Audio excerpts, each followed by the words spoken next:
안녕하십니까? 네, 안녕하십니까. 송영길입니다. 예.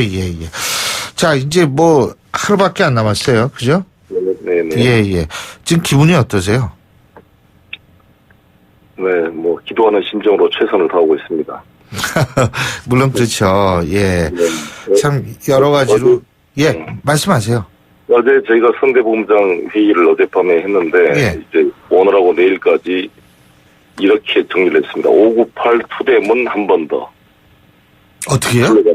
598 투대문 한 번 더. 598이라는 말은 5월 9일 내일 예. 저녁 8시까지 투표가 되기 때문에. 8시. 예. 투표 참여는 SNS로 허용됩니다. 선거법상 내일도. 예. 그래서 5월 9일 8시까지 투표 참여 독려. 아하.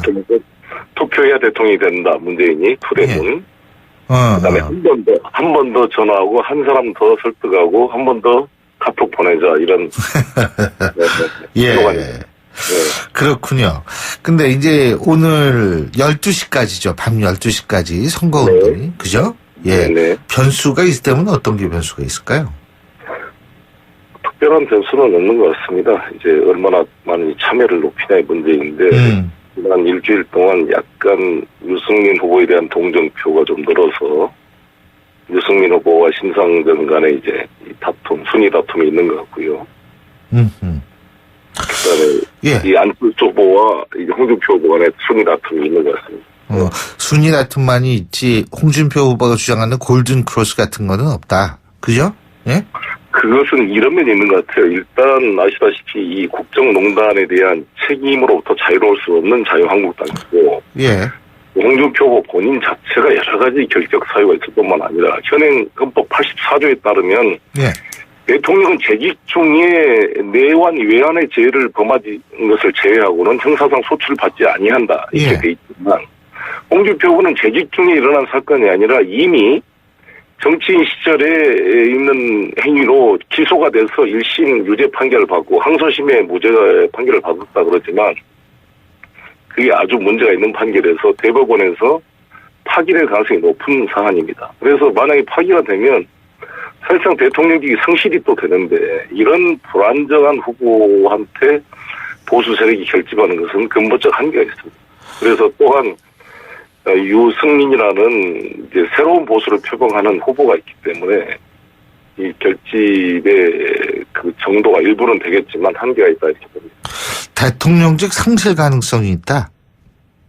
그렇습니다. 그래서 또 보궐선거를 할 수 있다. 그런 말씀이세요? 당선될 가능성이 약하지만 설령 당선되더라도 그렇게 되고 대외 세계적으로 이게 국가적 위신이 쓰지 않지 않겠어요. 이렇게 막말을 하시고 또 여러 가지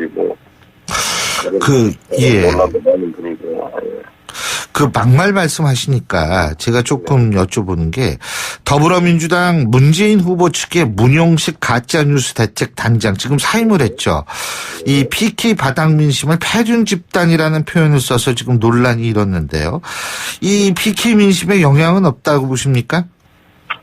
그 논의 자체가 오늘이 어버이날입니다만 26년 동안 자기 결혼을 반대했다고 장인어른을 영감탱이라 그러고 용돈도 안 주고 만나지도 오지도 못하겠다 이런 것이 패륜적 행위가 아니냐 이것을 지적한 건데 그 문맥이 약간 오해 소지가 있어 바로 시정을 했습니다. 그러나 또 이게 논란이 되니까 본인이 부담 안 주겠다고 어제 사임을 했습니다.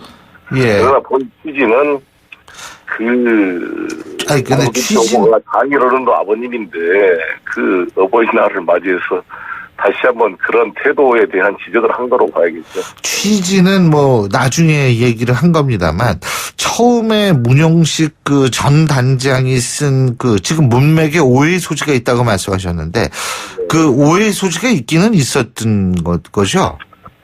논란이 될 수가 있었죠. 그 본인 취지를 문맥상으로 보면 그렇지 않은데 그만 딱 띄워놓고 보면 논란이 되니까 또 그 해명하면 또 복잡해지고 그러니까 일단 본인이 부담을 덜기 위해서 사임을 했지만 사임을 하면서 본 취지가 홍준표 후보의 장인어른에 대한 그런 영감탱이 20년 동안 용돈도 안 주고 집에도 못 오게 했다라는 이런 태도가 패륜적 발언이 아니냐 이걸 했습니다.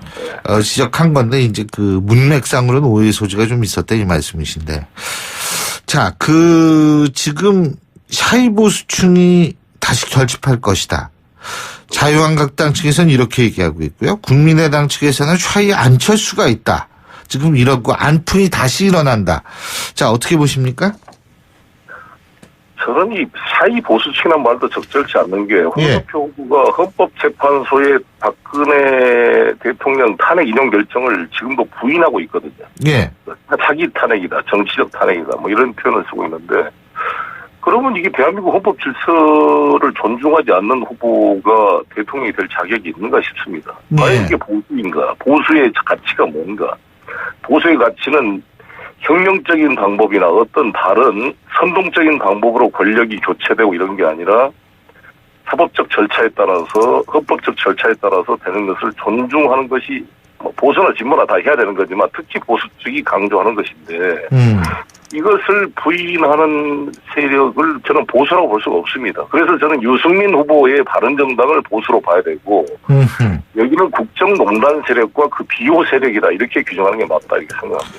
바른정당을 보수로 본다면 문재인 후보 측에서 얘기하는 통합정부의 바른정당도 함께할 수 있다고 보십니까? 당연히 거기는 협력해야 된다고 생각합니다. 탄핵에 동참했던 세력이기 때문에. 그러나 협력의 정도가 연정과 협치를 구분해야 된다고 제가 항상 이야기하는데, 연정은 같이 정부를 구성하는 것이거든요. 근데 바른정당은 저렇게 사드 배치 반대라든지 여러 가지 정책 자체가 저희들하고 다 일치되기가 쉽지 않기 때문에 사안별로 협력의 대상이다. 이런 그렇군요. 자, 그리고 지금 그 문재인 후보의 아들 문준용 씨 문제는 어떻게 다 해결이 된 겁니까? 네, 잘 되지 않았습니까? 이게 지난번 기억을 해보십시오.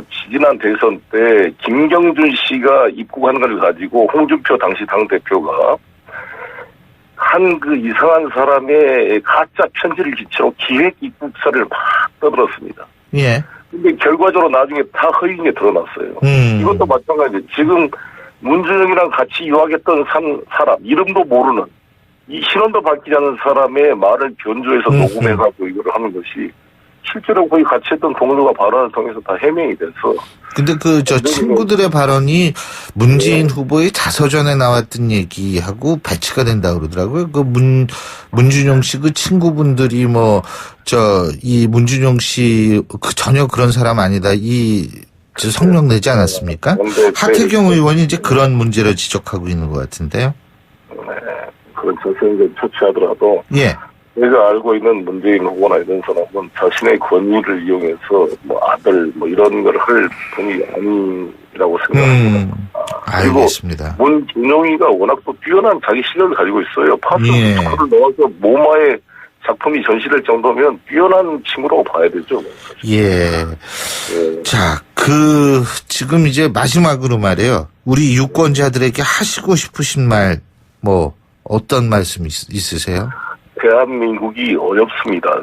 안보적으로도 어렵고 경제적으로 어려운데, 이 대통령 선거가 끝나면 이거를 누가 되든 정리를 하고 힘있게 마무리를 해서 나라의 위상을 잡아야 되는데, 그러려면 그건 문재인 후보 될 사람에게 힘을 모아줘야 대통령 선거가 끝나고 나서 전국을 정리할 힘이 생긴다, 이렇게 생각합니다.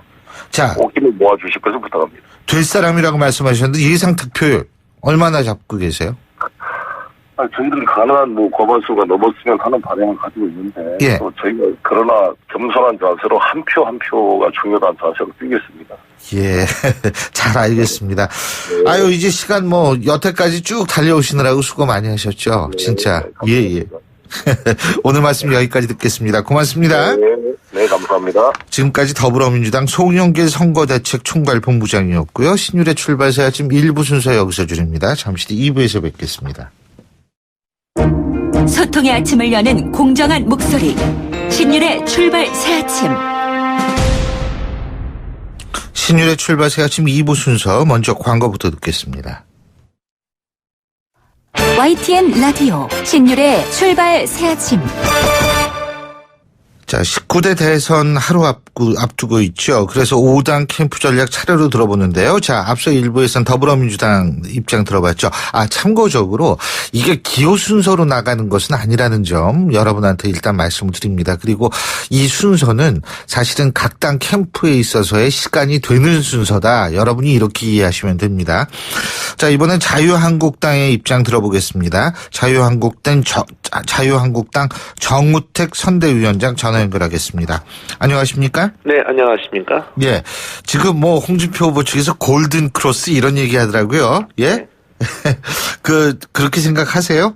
네, 골든 크로스 지금 좀 접어들었다고 이렇게 판단합니다.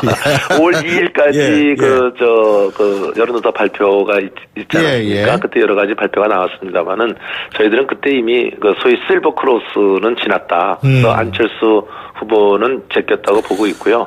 지금은 이제 양강구도로 해서 문과 홍해 싸움으로 이렇게 보고 있고요. 또 그동안에 이제 시간이 또 좀 지났기 때문에 저희들은 사이 보수라든지 여러 가지 우리 보수에서 좀 이탈했던 많은 민심들이 재결집으로 나타나고 있다 이렇게 보고 있습니다. 근데 국민의당도 분위기 좋다고 그러더라고요. 그렇습니까? 예. 분위기 좋다는 건 상승세다 이런 얘기인데 다 상승세라 그러니까 그거에 이제 저희가 충분히 그건 이해하죠.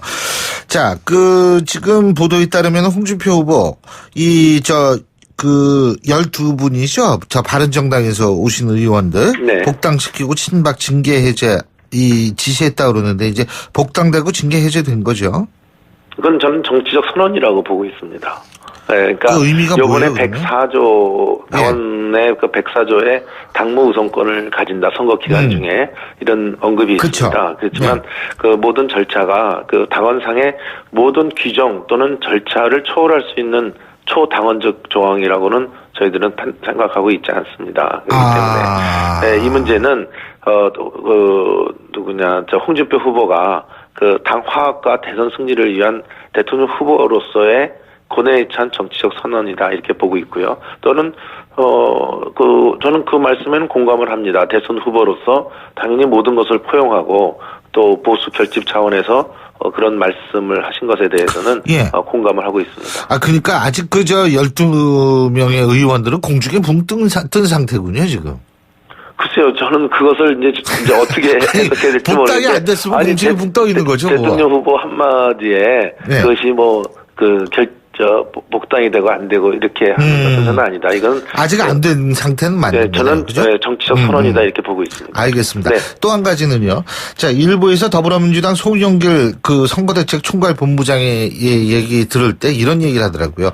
자, 홍준표 후보가 지금 1심에서는 유죄, 2심에서는 무죄, 대법원 판결 앞두고 있는데 잘못하면은 이게 자직 중에 일어난 사건 이 일에 대해서만 면책 특권이 있는 거지 대통령이라는 게 이 대통령 되기 전에 일어난 이 문제에 대해서는 그건 해당이 안 된다. 그렇기 때문에 대법원에서 예를 들면 판결이 다르게 날 경우엔 이것도 대통령이 측에서 이게 결국 물러나야 될 일이 생길지도 모른다. 이런 얘기를 했는데 어떻게 보십니까? 그런 걱정은 안 해도 될 것 같습니다. 제가 법률가는 아니지만 이번 2심 판결에서 나온 그 판결문을 읽어보면 거의 완벽하게 지혜가 성립되지 않는다는 것을 입증을 하고 있고요. 또 그것이 결과로서 무죄로서 판결이 나온 거 아닙니까? 그래서 저는 소위 대법원에서 그 판결이 뒤집어진다고 하는 것은 제가 보는 견지에서는 운석이 우리 지구를 칠 거다 이렇게 생각하는 거랑 저는 비슷하다 이렇게 보고 있습니다. 그 영화가 갑자기 그거보다는 문재인 후보의 각종 의혹이 아마 선거 후에 저희들이 특검법안도 내놓은 거 알고 계시지 않습니까? 저희 노무현 일가 640만 달러 문제라든지 또 유엔 인권 결의안에 송민순 전 외교부 장관 아니면 문재인 후보가 거짓말을 하고 계시거든요. 이것도 진상규명이 밝혀져야 되는지 그런 문제를 더 걱정해야 될 거다 이렇게 보고 있습니다. 자, 문용식 전 가짜뉴스 대책 단장이요. 더불어민주당 문재인 후보 측이죠. 이 문용식 전 가짜뉴스 대책 단장이 이제 패륜 집단 이 표현을 써가지고 논란이 됐었는데 자유한국당 같은 경우에 융단 폭격 다 했죠. 근데 지금 문재인 후보 측 문용식 전 단장 측은 뭐냐면 홍준표 후보가 장인을 영감택이라고 그러면서 26년 동안 용돈도 안 줬기 때문에 그거를 지칭해서 패륜이라고 얘기를 했다. 자, 어떤 입장이십니까? 근데 그 용돈을 줬다 안 줬다 갖고서 TK와 PK를 패륜 집단이라고 얘기하는 게 말이 되는 네, 그 얘기입니까? 표현이 결국 홍준표 후보에 대한 패륜이다. 의미다 이런 그 얘기죠. 표현을 보면 네. 대구 경북 TK와 PK 그 부산 쪽에 대해서 패륜 집단이라는 표현을 분명히 했습니다. 그렇기 때문에 저는 이 문제는 이렇게 생각합니다. 이 많은 사람들이 선거 앞두고 무슨 변수가 있지 않을까 이런 생각들도 많이 하시지 않습니까? 네. 저희들 선거 치러 보면 이 투표함이 이제 마감이 될 때까지 언제든지 이 변수는 있다고 봅니다. 심지어 제가 2010년 선거를 경험해 봤는데 그때 지방선거에서도 그 오후에 분위기가 뒤집히는 이런 분위기를 저희들이 경험을 한 바가 있거든요. 그래서 2012년이요? 이것은 과연 이제 각 캠프에서 어떤 실수를 하느냐가 요번에 남은 변수라고 저는 보고 있습니다. 예. 그게 요번에 TK, PK 쪽을 갖다가 패륜 집단이라고 이해하는 데에 대해서 여기서 TK, PK가 아마 상당한 지금 다시 더 지금 결집력을 하고 있지만 아마 이것이 지금 엄청난 폭발력으로 결집력으로 나타날 수 있다. 저는 이렇게 보고 있습니다. 장인 영감택이 26년간 용돈 안 줬다는 표현은 어떻게 보세요? 그건 정말 저는 왜 그 말에 언급을 안 하려고 하냐면 예. 이게 어떤 정당한 정치적 논리, 타당성을 갖고 얘기하는 것은 얼마든지 논쟁을 할 수 있다고 봅니다. 그렇지만 어떤 개인을 인신공격하기 위한 그런 수단은 저는 선거에서 금기시해야 된다 이렇게 보고 있습니다. 예. 자, 그리고 지금 2012년 대선 때 오후에 분위기 변했다고 말씀하셨죠? 네. 그죠? 네. 예. 그러면 지금 앞으로도 분위기 변할 수 있는 변수는 많네요. 글쎄 지금 많다 한다는 걸 제가 판단할 수 없어요. 아까 얘기가 나왔지만 그 어떤 캠프에서 이제 오늘 하루라도 어떤 실수가 저지르냐에 따라서 변수가 생길 수 있다 이렇게 봐서 아까 예를 들었지만 TK, PK 쪽을 갖다가 패륜 집단으로 언급한 거 이것이 어떤 변수가 작용할 수 있다고도 생각할 수 있고요.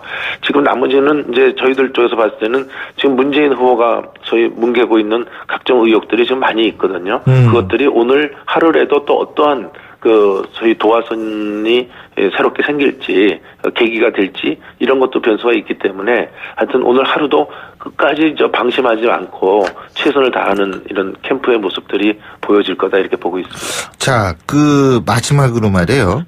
지금 하시고 유권자들에게 드리고 싶은 말씀이 있을 거 아닙니까? 그죠? 네, 네. 예, 그것 좀 말씀해 주시죠. 저는 이번 이 선거는 과연 자유 대한민국을 지킬 수 있는 대통령을 뽑을 것이냐, 예. 이 불안한 안보관 또는 김정은이가 손뼉치고 좋아할 후보를 선택할 것이냐의 선택의 문제라고 보고 있습니다. 그래서 우리 국민 여러분께서 저희들 자유한국당에 많은 또 잘못과 또 과오도 있습니다만은 한 번 더 기회를 주셔서 저희들이 자유한국당이 좀 더 당당하고 정직한 정당으로 거듭날 수 있도록 힘을 보태주실 걸 기대를 하고요. 이번 대통령 선거는 이 나라의 지도자를 뽑는 거기 때문에 거짓말을 하지 않는 후보 또 아주 든든한 안보관을 가진 후보 또 서민을 위해서 모든 것을 희생할 수 있는 후보를 선택해 주실 것을 그렇다면 기호 2번 홍준표 후보를 찍어주실 것을 간곡하게 호소드립니다. 예, 오늘 지금 12시까지죠. 그죠? 오늘 밤 12시. 자, 선거운동. 네, 그죠? 그렇습니다. 예. 아유, 우리 정우택 원내대표께서도 아주 정우택 대표께서도 수고 많이 하셨을 것 같아요. 저도 목소리가 제 목소리 이 목소리가 아닙니다. 많이 컸습니다. 네. 근데 쉰 목소리가 더 좋은 것 같은데. 네, 감사합니다. 농담입니다. 고맙습니다. 예. 자, 수고하셨고요. 끝까지 선전하시기 바라겠습니다. 네, 고맙습니다. 하겠습니다. 감사합니다. 예, 지금까지 자유한국당 정우택 선대위원장이었고요. 자, 이번에는 정의당으로 가보겠습니다. 정의당 노회찬 선대위원장 전화 연결되어 있습니다. 안녕하십니까? 네, 안녕하십니까? 예, 자, 이게 이제 신분리, 예? 그렇게 불리죠? 예. 심상정 후보요. 요새 기분 좋으실 것 같아요. 그래도 어쨌든 분위기는 상당히 좋다 이런 평가들이 많은데 어떻습니까? 어떻게 평가하십니까? 네, 저희들도 많은 어떤 성원과 지지에 고무되어 있습니다만 그래도 선거니까 마지막까지 저희들이 좀 겸허한 자세로 최선을 다하고자 합니다. 예. 자, 지금 목표 득표율이 어떠세요? 예, 목표도 지지율은 득표율은 저희들 두 자리로 잡았는데 이미 10%는 넘어서지 않았나 이렇게 기대하고 있습니다. 물론 각 정당에서 전부 지금 분위기 좋다고 얘기를 하니까. 근데 어쨌든 젊은 층들에 있어서의 지지 이런 것들에 상당히 기댈 수밖에 없는 상황이 아닌가 이런 생각이 드는데요. 그죠? 네, 그렇습니다. 특히 젊은 층에서 지지율이 많이 올랐고요. 예. 그리고 5월 1일 이전에 그 공표된 여론조사에 보면은 20대에서는 그냥 2위를 기록한 경우들도 있기 때문에 그리고 또 정당 지지율도 20대에서는 2위를 기록한 경우들이 많습니다. 예. 그래서 특히 기대를 많이 갖고 있습니다. 그렇군요. 근데 이제 사실은 일반 후보들, 일반 유권자들 입장에서 볼 때, 이거 사표되는 거 아니야? 이런 생각을 하거든요. 사실 심상정 후보 찍으면. 자, 이런 분들한테 어떤 말씀을 해주실 수 있을 것 같으세요? 네, 이번 선거는 다른 선거와 달리 박빙의 1위와 2위가 박빙으로 다투는 선거가 아니라는 거는 이미 다 확인되고 있지 않나 저는 그렇게 생각되고요. 네. 막판 역전의 어떤 가능성도 좀 없는 선거이고, 오히려 이번 선거가 당선자 한 명만 고르는 선거라기보다는 이 대한민국이 바뀌어야 되는데 그러려면 정치적 판도가 좀 바뀌어야 되는 것이고, 좀 새로운 세력들이 약진해서 서로 견제력을 좀 높여야 된다고 생각합니다. 그런 점에서 이번에 정책적 차별성을 확실히 보여준 심상정 후보에게 던진 한 표는 결코 사표가 아니라 우리의 삶을 바꿀 수 있는 그런 귀중한 한 표다. 라는 말씀을 드리고 싶습니다. 자, 지금 우리 정치판 이번 대선은 계기로 좀 바뀌고 여러 가지로 바뀌어야 된다는 말씀하셨는데 프랑스 대선에서 마크롱 후보가 결국 새로운 대통령으로 당선이 됐죠? 네네. 자, 그런 현상은 어떻게 평가하십니까? 그렇습니다. 우리에게 많은 시사점을 주고 있는데 의석 한 석도 없는 마크롱 후보가 당선됐다는 것은 거대 양대 세력들, 그동안에 프랑스 정치를 갖다가 번갈아가면서 맡아왔던 양대 세력들이 국민들의 심판을 받았다는 거거든요.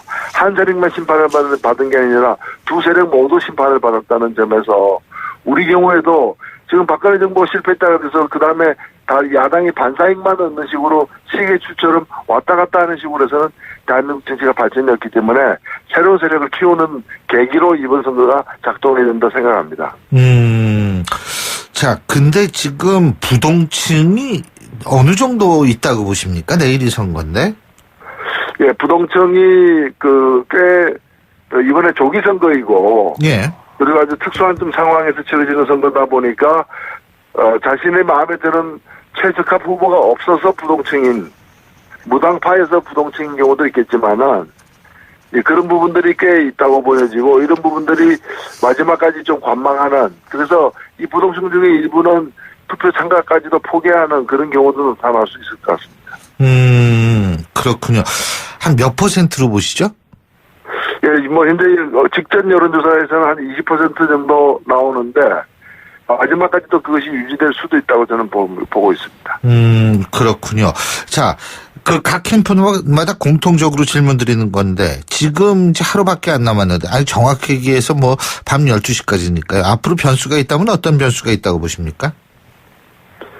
예, 아까 변수가 있다면은, 자신들, 가장 적합한 후보를 찾지 못한 보수 표심, 보수 지지층 중의 일부가 막판에 어떤 선택을 하는가에 따라서 2위, 3위가 결정되지 않을까 저는 그렇게 생각합니다. 2위, 3위. 자, 끝으로 이 청취자 여러분들, 잠깐만요. 그 전에 2위, 3위라고 말씀하셨는데요. 지금 변화가 많이 있다고 보세요? 예를 들면 골든 크로스가 일어나고 이렇게 이런 현상이 있다고. 골든 크로스는 없다고 생각되고요. 예. 제가 볼 때 1강은 확정적인 걸로 보이고 이제 2위, 3위가 보수 표심이 어디로 모아지느냐에 따라서 그리고 이제 이 심상정 후보와 같은 이제 그 다음 순위에 있었던 후보들이 어느 만큼 약진하는가에 따라서 2, 3위가 결정이 달라질 것이다 이렇게 보여집니다. 골든 크로스 같은 게 없고 1강 2중이라고 보시는 이유가 뭐죠? 1강 2중이면 1강 다중인데. 다중. 예. 왜냐면은 이제까지 여론조사만 놓고 보자면은 그 격차가 지난 3개월을 모두 다 놓고 보더라도 특히 최근에 와서는 좁혀지지 않고 있기 때문에 파란이 일어날 가능성은 적다고 보고, 그리고 지금에 와서 2위, 3위 등의 후보들이 예. 뭐 합종연행한다거나 이런 일도 일어날 가능성이 없지 않습니까? 예. 자, 그렇다면은 지금까지 여론조사가, 결국은 들어맞을 것이다. 이렇게 보고 계시군요. 그렇습니다. 저는, 2012년보다는 2007년 대선, 예. 2위와 3위 표를 합쳐도 1위한테 모자라는 그런 선거 유형에 비슷하게 가고 있다 이렇게 보입니다. 아, 그래서 그렇다. 자, 제가 앞서도 말씀을 드렸습니다만, 자, 여태까지 달려오시느라고 수고 많이 하셨는데, 끝으로 우리 청취자 여러분, 유권자들께 하시고 싶은 말씀 있으시면은 해주시죠. 네, 유세장에서 심상정 후보를 껴안으면서 눈물을 흘리는 그런 분들이 많습니다. 특히 청년, 여성, 노년층 등 사회적 약자의 현실을 개선할 수 있는 그런 후보는 심상정 후보입니다. 촛불의 민심을 가장 잘 대변할 수 있는 후보. 결국 내 삶을 바꿔줄 수 있는 그런 대통령을 뽑는 대통령 선거가 되길 바라고 가장 적합한 후보가 심상정 후보입니다. 끝까지 성원해 주십시오. 예, 근데 지금 말씀하셨지만, 이번 대선이 진보 보수의 구도로 흐른다고 보십니까? 그렇지는 않다고 봅니다. 그렇지는 않다고 봅니다. 진보 보수 이념적인 어떤 편향보다는 예. 우리 사회의 총체적인 문제가 드러난 만큼 예. 이런 것들이 개선될 수 있는 그런 새로운 시스템을 짜야 되지 않느냐는 열망이 높다고 보고요. 예, 그동안에 우리 정치가 해결하지 못한 많은 문제들, 인생에. 예. 그런 문제들을 해결할 수 있는 실질적 대안을 가진 후보가 누구냐에 대한 관심이 높은 것 같습니다. 그렇다면 진보 보수의 대결이 아니고 어떤 근본적인 변화를 추구하는 세력과 그렇지 않은 세력의 대결 구도다. 그렇죠. 그리고 예. 어찌 보면 선거 때마다 그럴듯한 대안을 내놓지만 결국에는 몇 번의 기회를 줬음에도 불구하고 해결을 못한 예. 그런 것도 가만히 되겠죠. 예, 잘 알겠습니다. 자, 어쨌든 여태까지 달려오시느라고 수고 많이 하셨고요. 이제 시간이 12시까지니까 뭐 다 된 거죠? 오늘 밤 12시까지니까요. 그렇습니다. 예. 끝까지 선전하고 마무리 잘 하시기 바라겠습니다. 오늘 말씀 네, 잘 들었습니다. 고맙습니다. 예. 네, 감사합니다. 지금까지 정의당 노회찬 원내대표였고요. 노회찬 원내대표였습니다. 신율의 출발새 아침 2부 순서 여기서 줄입니다. 전 뉴스 들으신 이후 8시 10분 3부에서 뵙겠습니다.